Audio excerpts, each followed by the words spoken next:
बघा विद्यार्थी मित्रांनो, आपण 10वीच्या वर्गात अरिथमॅटिक प्रोग्रेशन म्हणजे अंकगणित श्रेणी हे तिसरं चॅप्टर सुरू केलेलं आहे. हे जे तिसरं चॅप्टर आहे त्याच्यामध्ये आपण सगळा अभ्यास आहे तो पूर्ण केलेला आहे. सगळे टॉपिक्स आहेत ते पूर्ण केलेले आहेत.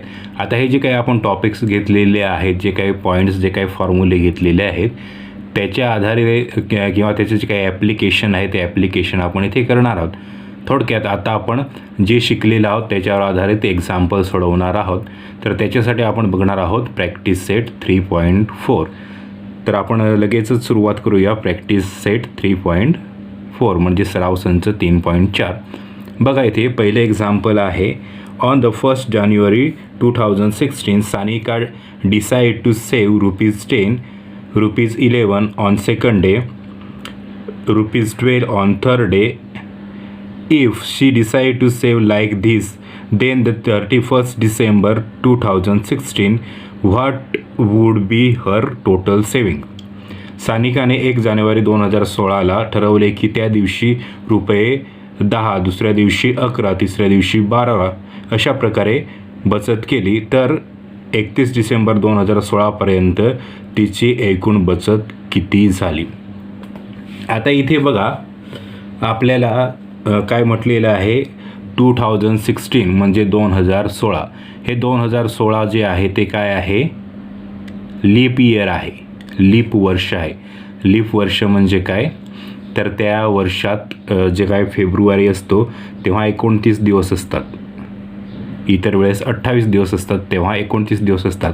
थोडक्यात फेब्रुवारीचा एक दिवस जास्त असतं.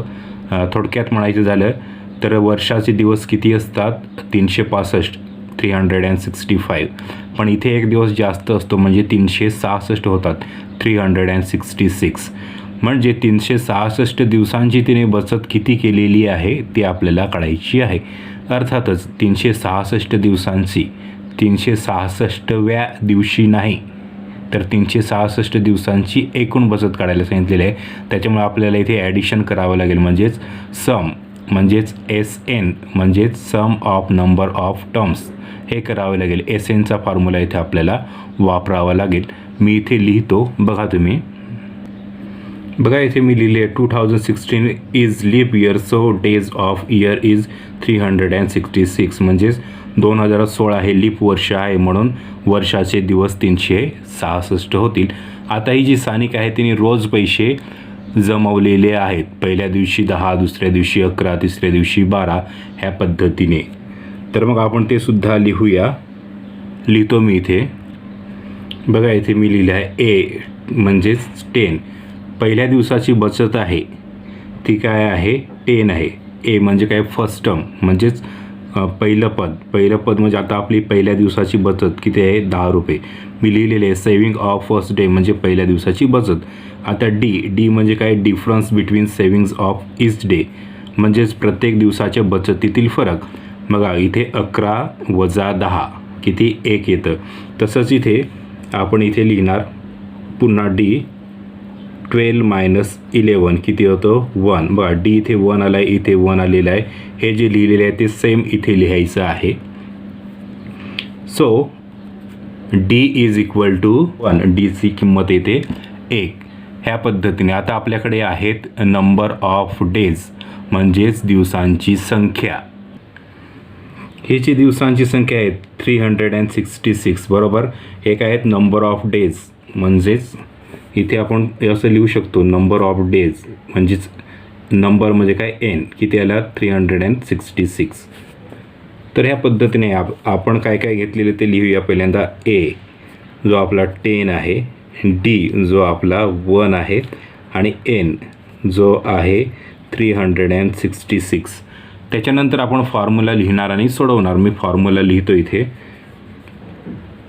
SN बरोबर N/2 मोठ्या कंसात 2A अधिक छोट्या कंसात N वजा 1 कंस पूर्ण D मोठा कंससुद्धा पूर्ण. ह्या पद्धतीने मी फॉर्म्युला लिहिलेला आहे. इकडे फॉर्म्युला असं काही जण लिहितात. आता हा फॉर्म्युला हे आपल्याला दिसतं. इकडे फॉर्म्युला असं लिहिण्याची गरज नाही, तरी काही विद्यार्थी लिहितात, काही हरकत नाही. आता किमती आहेत, व्हॅल्यू आहेत त्या आपण टाकूया. S 366 इथे Nची किंमत आहे 366 छेदात 2 2 गुणिले ए किती आहे 10 अधिक एन किती आहे 366 वजा 1 आणि डी किती आहे 1. घेऊया आता इथे सोडवूया. इथे भाग जाईल. बे एके बे इथे 1 उरतो 16 होतात. बे आठी 16 बे त्रिक 6 183 होतील. इथे बे 10 20 अधिक 365 366 वजा 1 365 गुणिले 1 काय राहील 365च राहील. आता इथे 183 मल्टिप्लाय बाय इथे किती होतील 385. म्हणजेच आता 20 आणि हा 365 यांची बेरीज केल्यानंतर किती होतील तर 385 होतील. तर हे 385 इथे झालेले आहेत.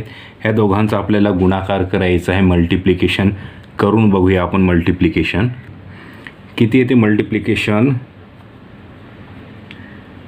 70,455 70,445. हे जे आहे ते आपण काय करतो लिहून घेतो अक्षरात. स्टेटमेंट लिहून घेतो. ते सुद्धा लिहितो मी. बघा इथे मी लिहून घेतलेले आहे. Total saving of Sanika in year 2016 is ₹70,455. म्हणजेच 2016 या वर्षात सानिकाची एकूण बचत ₹70,455 आहे. तर ह्या पद्धतीने हे एक्झाम्पल आपण सोडवून घेतलेलं आहे. जरी शाब्दिक उदाहरणं असली तरीसुद्धा फॉर्म्युले तेच आहेत. त्याच्यामुळे आपण ते सहज लिहू शकतो किंवा सहज ते एक्झाम्पल आपण सोडवू शकतो. हे पहिले एक्झाम्पल झालेलं आहे. आता आपण दुसरं एक्झाम्पल घेऊ.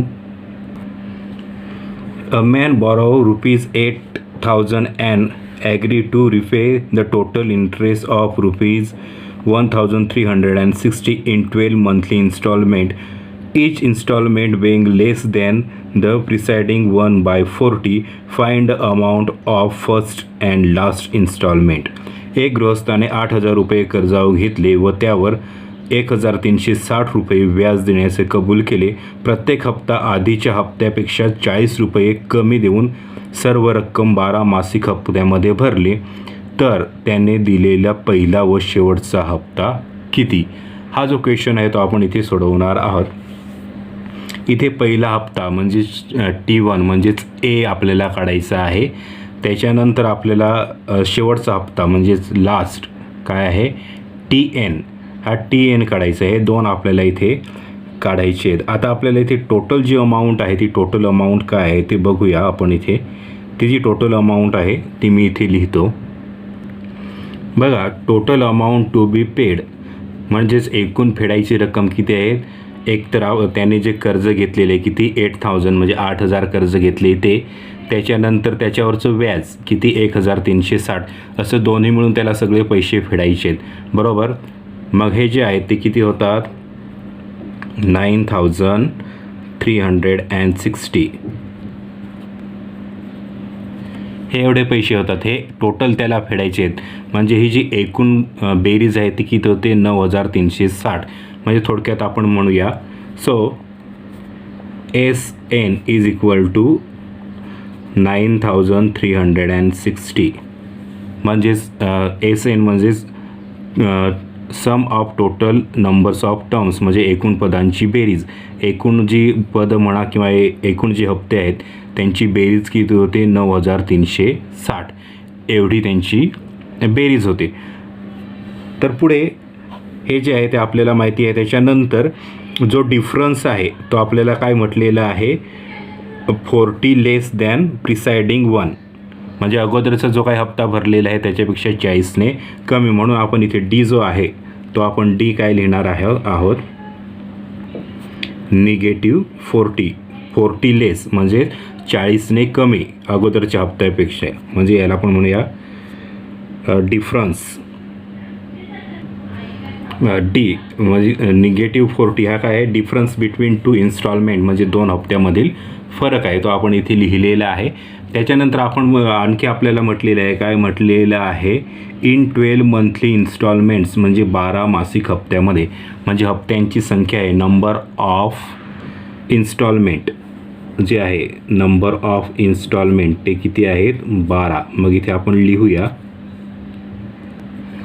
बघा मी ते लिहिलेलं आहे, एन म्हणजे नंबर ऑफ इन्स्टॉलमेंट, हप्त्यांची संख्या किती आहे, 12 आहे. आता आपल्याला इथे एस एन हा जो आपल्याला आहे तो दिलेला आहे, त्याच्यामुळे आपण काय करणार आहोत, तेच घेऊन, हा एस एनचा फॉर्म्युला आहे तोच घेऊन सोडवणार आहेत. फॉर्म्युला लिहितो मी, बघा इथे मी फॉर्म्युला लिहिलेले आहेत, त्याच्यामध्ये किमती आपण टाकूया. एनची किंमत आहे 12/2, इथे 2 गुणिले ए आपल्याला माहिती नाही तर तसंच राहील. एन ची किंमत आहे 12 वजा 1. आता इथे बघा डी जो आहे तो आपण काय काढलेला आहे, -40 वजा 40. आता इथे S12 बेसक 12, इथे कंसात हा 2a आहे तसाच राहील. इथे 11 गुणिले वजा 40,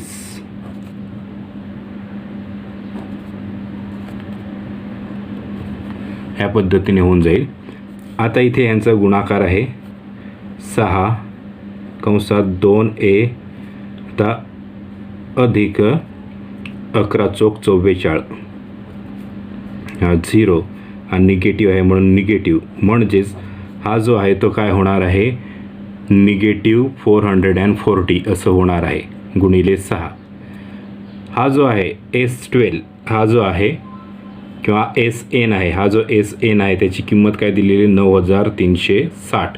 ती किंमतसुद्धा इथे लिहूया आपण, इथे 9360.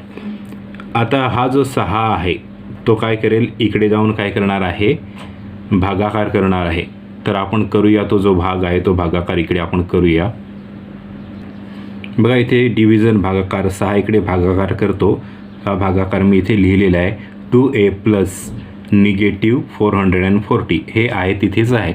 मग भागाकार करूया इथे मी, बघा 6 एके 6, इथे 3 उरतात 33 होतात, 6 पंचे 30, इथे पुन्हा 3 उरतात 36 होतात, काय होईल, 6 6 36, शून्याचा 0, 2a अधिक हा निगेटिव्ह आहे तसाच मी लिहून घेतलेला आहे, ऋण 440 हा आहे, हा निगेटिव्ह आहे, इकडे जाऊन काय होईल, अर्थातच पॉझिटिव्ह होईल, लिहितो मी ते. बघा मी इथे लिहिलेलं आहे, हा पॉझिटिव्ह होतो, इथे पॉझिटिव्ह झालेला आहे. आणि मग त्यांची बेरीज बघा किती, 2000 आलेले आहे, 2a आहे तिथेच आहे, हा जो 2 आहे तो इकडनं येऊन भागाकार करतो, इथे भागाकार करेल, इथे बघा आहे बे एके बे आणि हे 3 0 म्हणजे एची किंमत किती आलेली आहे, 1000. म्हणजेच ए म्हणजे काय, फर्स्ट टर्म. इथे आपल्याला, इथे जर आपण विचार केला तर फर्स्ट इन्स्टॉलमेंट म्हणजेच पहिला हप्ता, तो पहिला हप्ता आपण इथे काढलेला आहे ए. आता आपल्याला शेवटचा हप्ता म्हणजे TN काढायचा आहे, मग आपल्याला TNचा फॉर्म्युला लिहावा लागेल, लिहितो मी. बघा लास्ट टर्म आपण TNने दर्शवतो, म्हणजे लास्ट टर्म म्हणजे शेवटची, म्हणजे इथे विचार केला तर शेवटचा हप्ता लास्ट इन्स्टॉलमेंट TN आहे, तो मी इथे फॉर्म्युला लिहून घेतलेला आहे.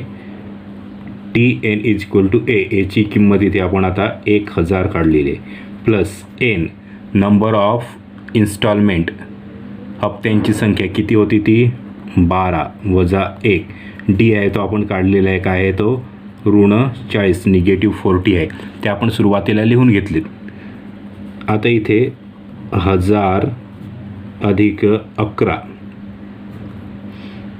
11 म्हणजे 11 गुणिले -40 ऋण 40, तर 1000 अधिक 11 चौक 44, मागे केले त्याच पद्धतीने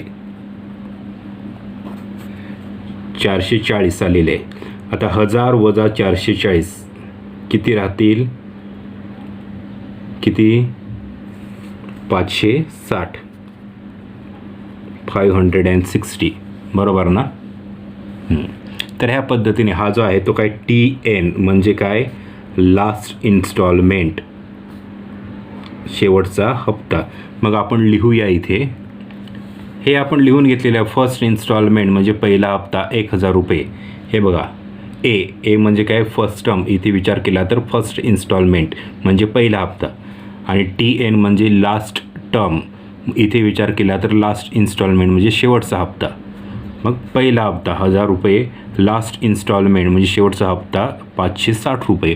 तर हे आपण सोडवलेलं आहे. हे अशा पद्धतीने आपण लिहून घेतलेले आहे. आता पुढच्या एक्झाम्पलकडे आपण घेऊया. तिसरं example, Sachin invested in national saving certificate scheme.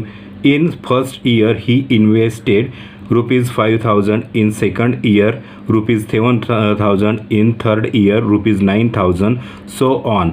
Find the total amount that he invested in 12 years. म्हणजेच सचिनने राष्ट्रीय बचत प्रमाणपत्रामध्ये पहिल्या वर्षी 5,000 रुपये, दुसऱ्या वर्षी 7,000 रुपये, तिसऱ्या वर्षी 9,000 रुपये याप्रमाणे गुंतवणूक केली. तर त्याची 12 वर्षातील एकूण गुंतवणूक किती? आता हे मागे आपण जे एक्झाम्पल सोडवलेलं आहे सेम टू सेम तसंच आहे, पण तरीसुद्धा आता आपण सोडवायला घेतलेलं आहे. त्याच्यामुळे तुम्हाला मी काही पॉईंट्स काढून देतो, बाकीचं तुम्ही सोडवा. बघा, इथे आपल्याला काय म्हटलेले आहे, सेविंग्ज जी आहे ती दिलेली आहे, ती मी इथे लिहितो. बघा, इथे मी A = 5,000 म्हणजेच काय, पहिली जी बचत आहे ती पहिली बचत किती आहे, 5,000. म्हणून ही आपली फर्स्ट टर्म म्हणजेच A आहे, तो 5,000 झाला. फर्स्ट सेविंग इज म्हणजेच पहिली बचत आहे 5,000. त्याच्यानंतर डिफरन्स जो आहे तो हप्त्यामधली डिफरन्स म्हणजे पहिला 5,000, त्याच्यानंतर 7,000, त्याच्यानंतर 9,000 असं होतं. मग 7,000 वजा 5,000 किती, 2,000 राहतात. त्याच्यानंतर 9,000 - 7,000 2,000 राहतात. हा डिफरन्स बिटवीन टू सेविंग्ज म्हणजेच दोन बचतीतील फरक जो आहे तो आपण इथे काढलेला आहे. म्हणून हा जो D आहे तो किती आलेला आहे, 2,000. त्याच्यानंतर आपल्याला म्हटलेलं आहे, काय म्हटलेलं आहे, इन्व्हेस्ट इन 12 इयर्स. 12 वर्षामध्ये त्याने गुंतवणूक केलेली आहे. म्हणजे number of terms of investment म्हणजेच बचत करण्याचे जे काही हप्ते होते ते किती होते, वर्षाला एक, असे 12 वर्ष म्हणून 12 वर्षांचे 12, म्हणून N जो आहे तो किती आलेला आहे, 12 आलेला आहे. आता बघा, तुमच्याकडे A आहे, D आहे इथे आणि N आहे, अशा 3 गोष्टी आहेत. आणि आपल्याला एकूण बचत म्हणजेच sum of numbers of investment म्हणजे SN हा जो फॉर्म्युला आहे तो आपल्याला वापरायचा आहे. कोणता फॉर्म्युला? हा जो फॉर्म्युला आहे तो आपण वापरायचा आहे आणि सोडवायचा आहे. Nच्या ठिकाणी Nची व्हॅल्यू टाका, Aच्या ठिकाणी Aची किंमत टाका, इथे Nच्या ठिकाणी Nची किंमत टाका, Dच्या ठिकाणी Dची किंमत टाका आणि सोडवा. सोपं आहे ते. त्याच्यामुळे हे जे तुम्हाला मी पॉईंट्स काढून दिलेले आहेत त्याच्या आधारे तुम्ही हे एक्झाम्पल सोडवा. तिसरं सोपं एक्झाम्पल आहे, त्याच्यामुळे मी तुम्हाला काही सोडवून देत नाही. तरी महत्त्वाचे जे पॉईंट काढायचे असतात ते मी तुम्हाला इथे काढून दिलेले आहेत. ते एक्झाम्पल तुम्ही सोडवायचं, मी सोडवून देत नाहीत. आपण ह्याच्या पुढचं एक्झाम्पल घेऊ. चौथं example, there is an auditorium with 27 rows of seats. There are 20 seats in first row, 22 seats in second row, 24 seats in third row and so on. Find the number of seats in the 15th row and also find how many total seats are there in auditorium. एका नाट्यगृहात खुर्च्यांच्या एकूण 27 रांगा आहेत. पहिल्या रांगेत 20 खुर्च्या आहेत, दुसऱ्या रांगेत 22 खुर्च्या आहेत, तिसऱ्या रांगेत 24 खुर्च्या आहेत. याप्रमाणे सर्व खुर्च्यांची मांडणी आहे. तर 15व्या रांगेत एकूण किती खुर्च्या असतील व नाट्यगृहात एकूण किती खुर्च्या आहेत? आता 15व्या रांगेत म्हणजेच 15th टर्म्स म्हणजे आपल्याला इथे TN कितवं पद म्हटल्यानंतर जर किंवा nth टर्म म्हटल्यानंतर आपल्याला TN हा फॉर्म्युला वापरावा लागतील. आणि एकूण किती टोटल जर विचारलेलं असेल तर SN हा जो फॉर्म्युला आहे तो वापरावा लागेल. इथे दोन्ही गोष्टी विचारलेल्या आहेत, त्याच्यामुळे आपल्याला दोन्ही फॉर्म्युले वापरावे लागतील. परंतु सुरुवातीला आपण A काढूया, D काढूया आणि N काढूया. त्याच्यानंतर मग हे फॉर्म्युले वापरून एक्झाम्पल सोडवूया. सुरुवात करूया. मी इथे लिहितो. बघा, इथे मी A म्हणजेच number of seats in first row, पहिल्या रांगेतील खुर्च्यांची संख्या किती आलेली आहे, 20 आहे. ती आपल्याला सांगितले. ए म्हणजे काय, फर्स्ट टर्म. इथे विचार केली इथे जर विचार केला तर A म्हणजे पहिली रांग. D difference between number of seats in 2 rows म्हणजेच 2 रांगेतील खुर्च्यांच्या संख्येतील फरक. हा जो डिफरन्स आहे, जसं पहिल्या रांगेत 20, दुसऱ्या रांगेत 22, तिसऱ्या रांगेत 24 या पद्धतीने आहेत. म्हणून मी इथे 22 - 22 येतो. 24 - 22 इथे 2 येतो. म्हणजेच डीची व्हॅल्यू इथे 2 येतं, इथे सुद्धा 2 येते. म्हणजे d is equal to 2. A काढला आहे, डी काढलेला आहे. आता आपल्याला विचारलेलं आहे number of seats in 15th row. त्याच्यासाठी आपल्याला करावं लागेल. मी लिहितो नाव number of seats in 15th row म्हणजेच T15 म्हणजे 15व्या रांगेतील खुर्च्यांची संख्या किती? T15. म्हणजेच इथे एनची व्हॅल्यू आहे ती काय येणार आहे? 15 येणार आहे. तो फॉर्म्युला आहे, तो फॉर्म्युला मी इथे लिहितो.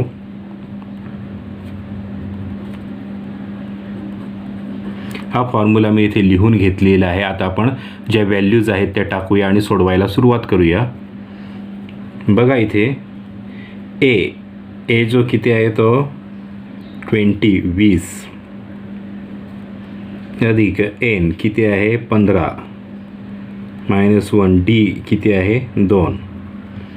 बघा 20 अधिक 14 15 वजा 1 14 गुणिले 2 किती होतात? 28 28 लिहितो मी तो. बघा मी इथे लिहिले TN इज इक्वल टू 20 + 28. हा 14 गुणिले 2 28 आलेला आहे.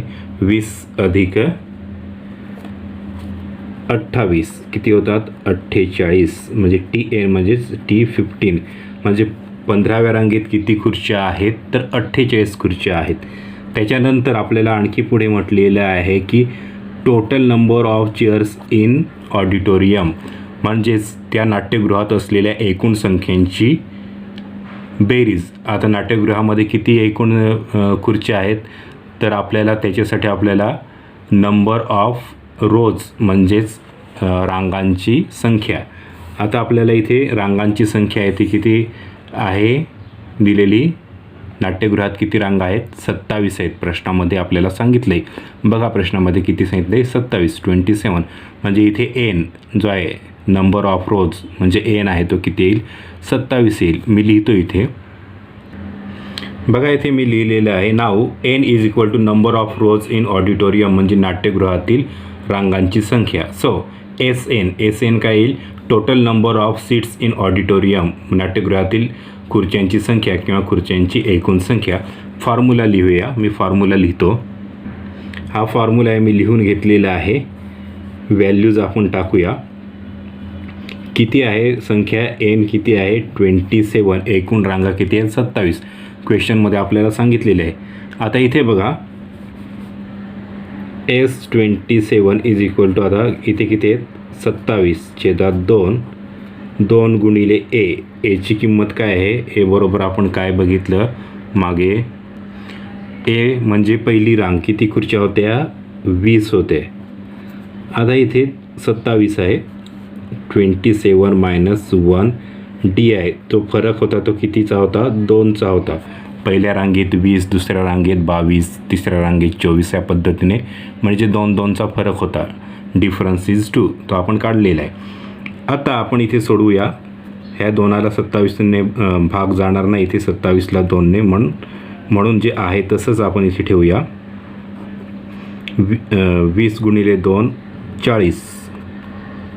इथे 26 गुणिले 2.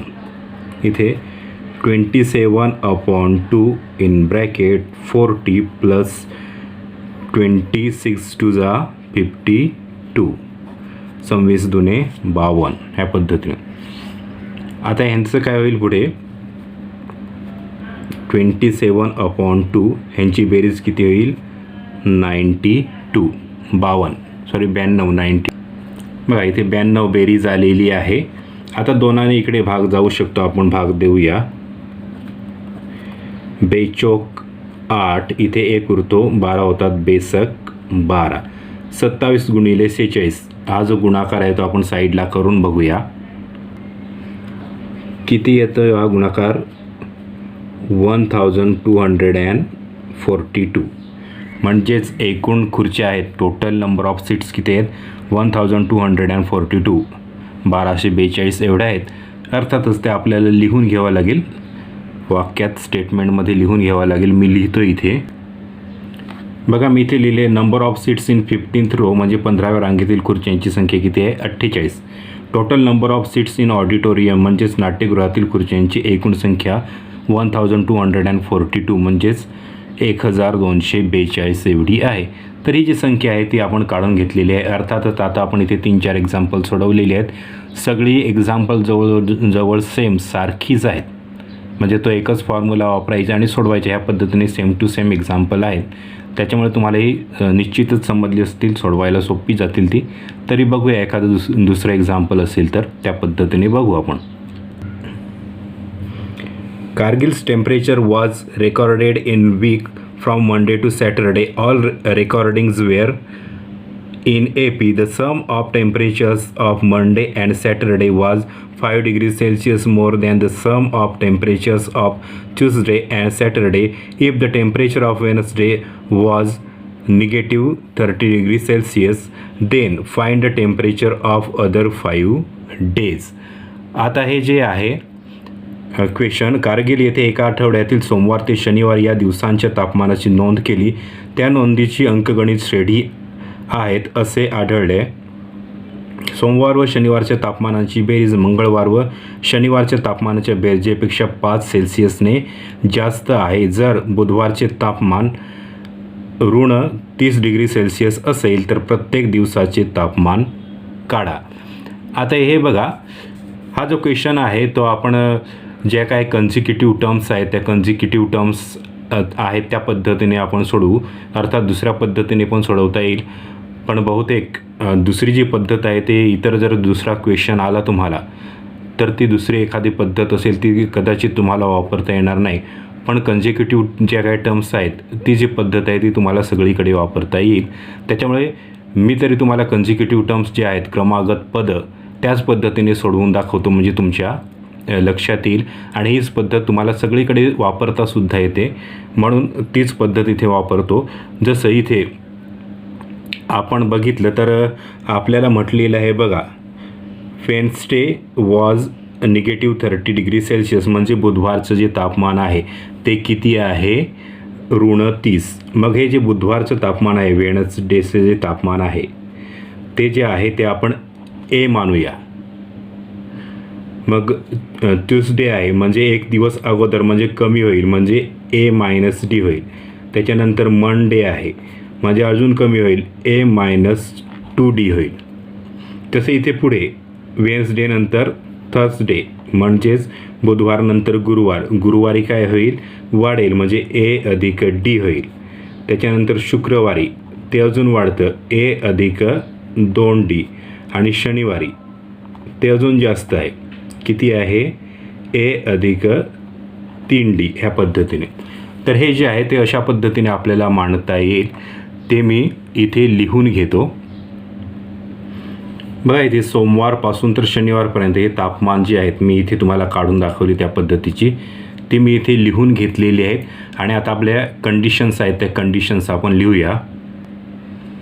बघा इथे अकॉर्डिंग टू कंडिशन दिलेल्या अटीनुसार आपल्याला काय म्हटलेलं आहे, the sum of temperatures of Monday and Saturday म्हणजे सोमवार आणि शनिवार ह्यांचं जे टेम्परेचर आहे त्यांची बेरीज, हे मंडेचं टेम्परेचर आहे हे सॅटरडेचं आहे सोमवारचं आणि हे शनिवारचं, दोघांची बेरीज ही जी आहे ती मंगळवारचं आणि शनिवारचं, हे मंगळवारचं आहे हे शनिवारचं आहे, ह्या दोघांच्या बेरजेपेक्षा 5ने जास्त मोर दॅन 5 डिग्री सेल्सिअस असं आपल्याला म्हटलेलं आहे.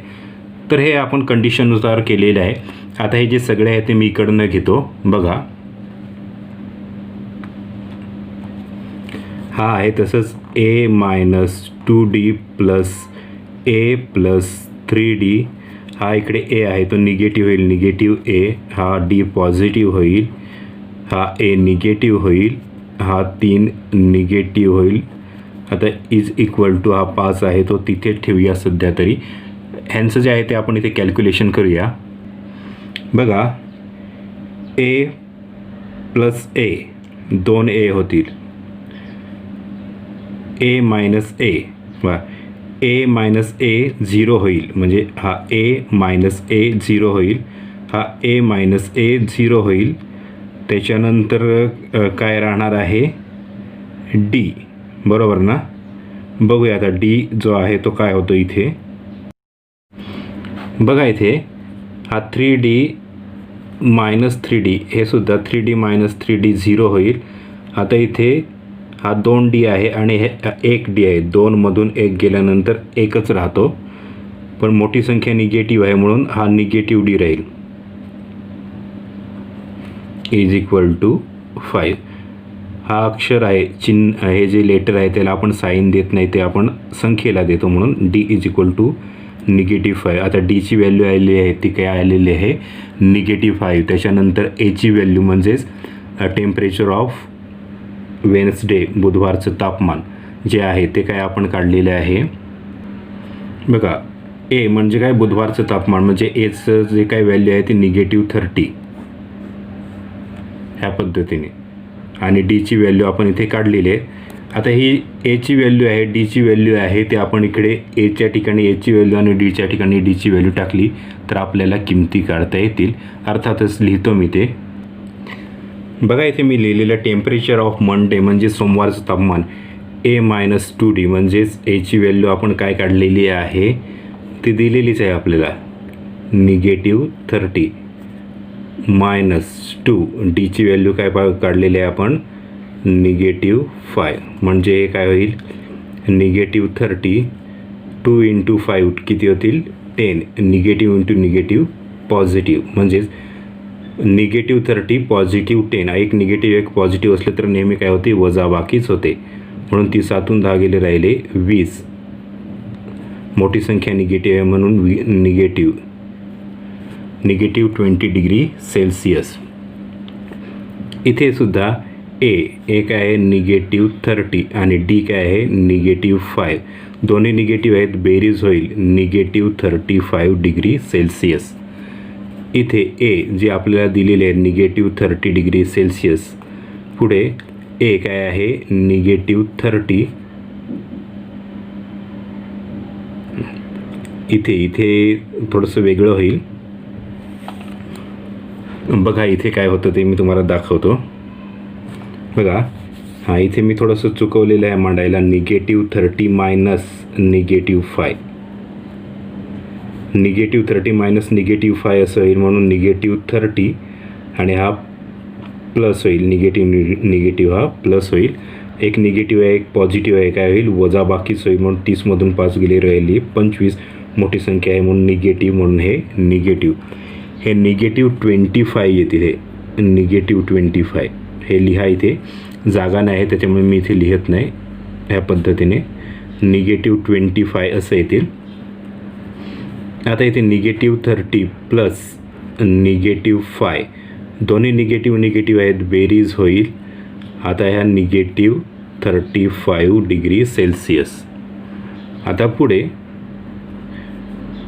-30 प्लस 2D म्हणजेच 2 × -5 म्हणजेच -10. म्हणजे हा -30 प्लस -10 -30 प्लस -10 दोन्ही निगेटिव्ह आहेत, बेरीजच होईल, काय होईल 40.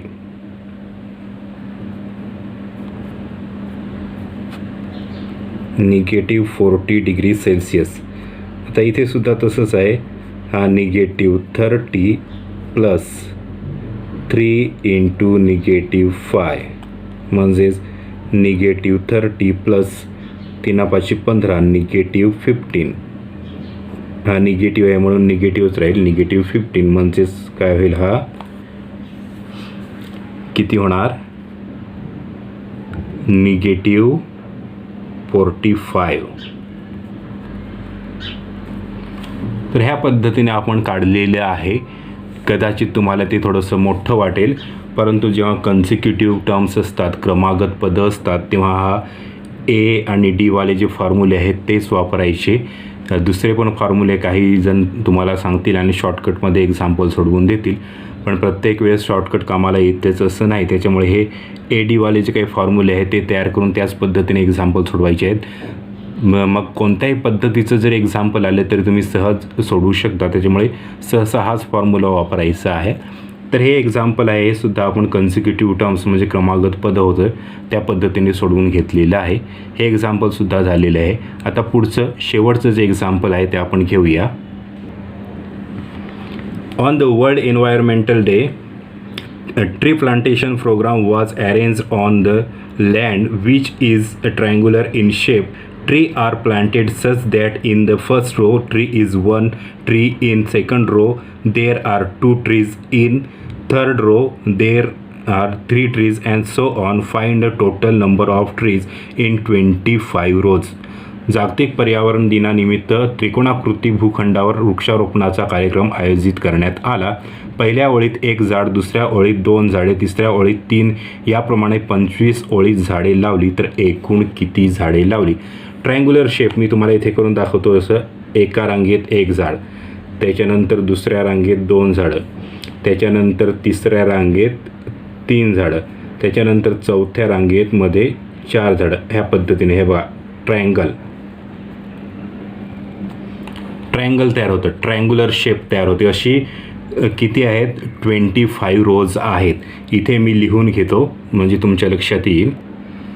बघा ए म्हणजे फर्स्ट टर्म. इथे जर विचार केला तर फर्स्ट रो पहिली रांग, त्याच्यामध्ये किती झाडं आहे? 1.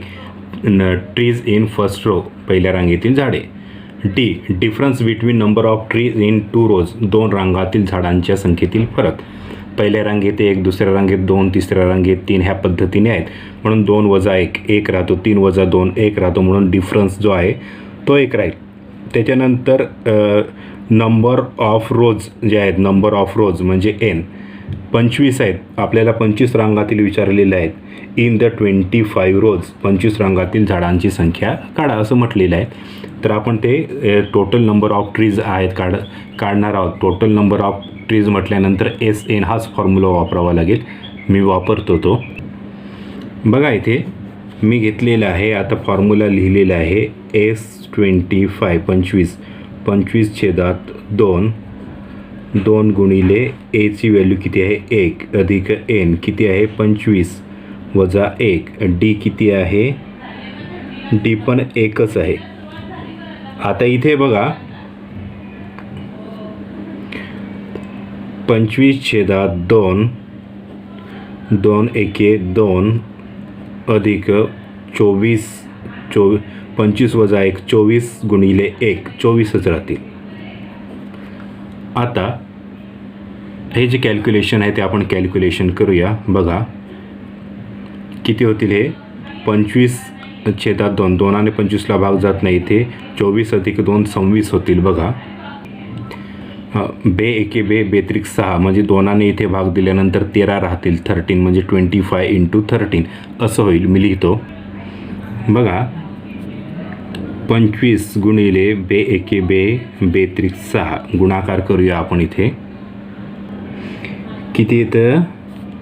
325 म्हणजे 325 म्हणजे एकूण 25 रांगामध्ये किती झाडं आहेत? 325.